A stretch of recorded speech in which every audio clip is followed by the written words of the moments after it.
بسم اللہ الرحمن الرحیم۔ ہوا کے جھونکے اب تیز ہو چکے تھے۔ کمرے میں موجود ہر فرد جیسے کسی گہرے راز کی گواہی بن رہا تھا۔ وہ عورت جس کی موجودگی سب کو سوالات میں گھیر رہی تھی اب کچھ کہنے کو تیار لگ رہی تھی۔ دانش ایک کونے میں خاموش کھڑا تھا مگر اس کی نظریں بار بار مریم اور سراج پر تھیں، جیسے وہ چاہ رہا ہو کہ کوئی اسے سمجھ لے صرف ایک بار۔ عورت نے آہستگی سے کہنا شروع کیا، دانش نے جرم نہیں کیا، اس نے بس ایک جرم کو چھپایا۔ سب چونک اٹھے۔ فائز نے کہا، تو پھر وہ جرم کس نے کیا؟ عورت نے ایک لمحہ توقع کے بعد جواب دیا، جس نے دانش کو خاموش رہنے پر مجبور کیا، جس نے اس کی محبت، اس کی کمزوری کو استعمال کیا، وہ جسے تم سب نے کہانی سے باہر سمجھا، وہی کہانی کا سب سے بھیانک کردار ہے۔ سراج نے گہری آواز میں پوچھا، وہ کون ہے؟ عورت نے صرف ایک نام لیا، سعدیہ۔ کمرہ سن ہو گیا۔ مریم نے بے یقینی سے کہا، سعدیہ؟ وہ تو مر چکی ہے۔ عورت کی نظریں لرز گئی۔ ہاں، مگر مرنے سے پہلے وہ ایک ایسی حقیقت پیچھے چھوڑ گئی جس نے دانش کی زندگی برباد کر دی۔ دانش اب بیٹھ چکا تھا جیسے وہ تھک چکا ہو۔ اس نے کہا، سعدیہ میری محبت تھی، وہ الجھی ہوئی تکلیف میں دبی ہوئی لڑکی تھی۔ اس نے بچپن میں ایسے زخم دیکھے تھے جنہوں نے اس کی سوچ بدل دی تھی، وہ نفسیاتی مریضہ بن چکی تھی، مگر میں اس سے محبت کرتا رہا۔ فائز نے بیچ میں کہا، تو کیا وہی اصل مجرم تھی؟ دانش کی آنکھوں میں نمی تھی، وہ چاہتی تھی کہ میں ہمیشہ اس کے ساتھ رہوں۔ جب وہ سمجھ گئی کہ میں اس رشتے سے باہر نکلنے لگا ہوں، اس نے ایک ایسا کھیل کھیلا جس سے نہ صرف میں بلکہ سب تباہ ہو جائیں۔ عورت نے کہا، اس رات جو کچھ ہوا وہ حادثہ نہیں تھا، ایک منصوبہ تھا، اور دانش صرف اس منصوبے کی خاموش گواہی تھا۔ شہراز نے، جو اب تک چپ بیٹھا تھا، غصے سے کھڑا ہوا، تو پھر ہم نے اتنا وقت ضائع کیوں کیا؟ اگر اصل مجرم وہ تھی تو دانش نے سب کو کیوں جھوٹ میں رکھا؟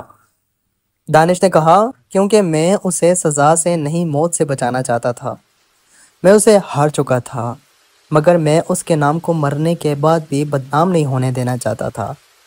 سراج نے سر جھکا کر کہا، محبت کبھی کبھی انسان کو ظالم بنا دیتی ہے، اور خاموش قاتل بھی۔ کمرے میں خاموشی چھا گئی۔ مریم، جو اب تک اندرونی کشمکش میں تھی، آہستہ سے دانش کے قریب آئی۔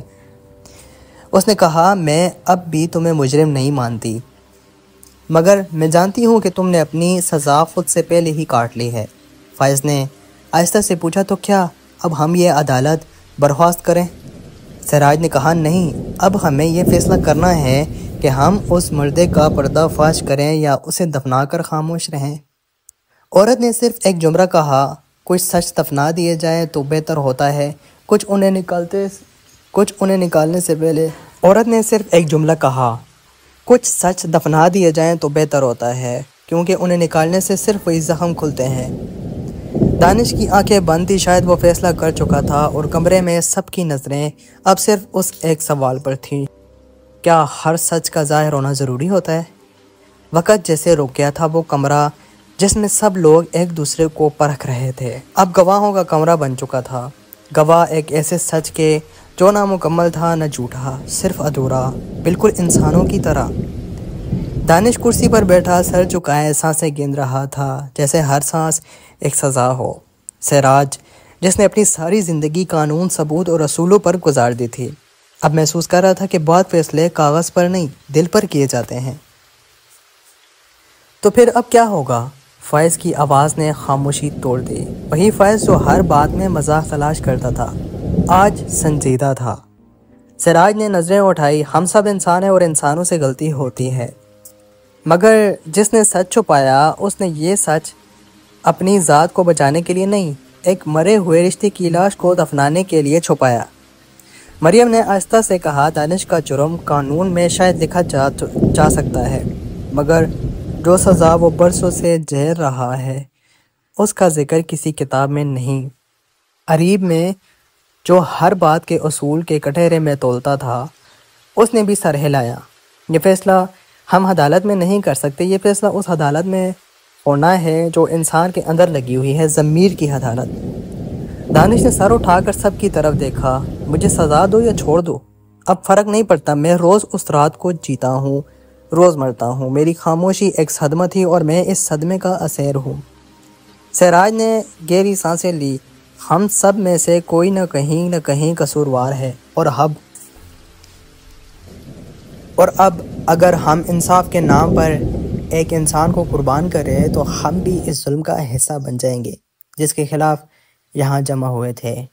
پھر سب نے متفق ہو کر ایک فیصلہ کیا، یہ کمرہ اب خاموش رہے گا، یہ کہانی یہاں دفن ہوگی۔ کمرے کی لائٹ بند کر دی گئی، دروازہ کھولا، سب ایک ایک کر کے نکل گئے، جیسے برسوں سے قید ایک خواب سے آزاد ہو گئے ہوں۔ آخر میں صرف دانش اور وہ عورت رہ گئے۔ دانش نے آہستہ سے پوچھا، کیا میں اب آزاد ہوں؟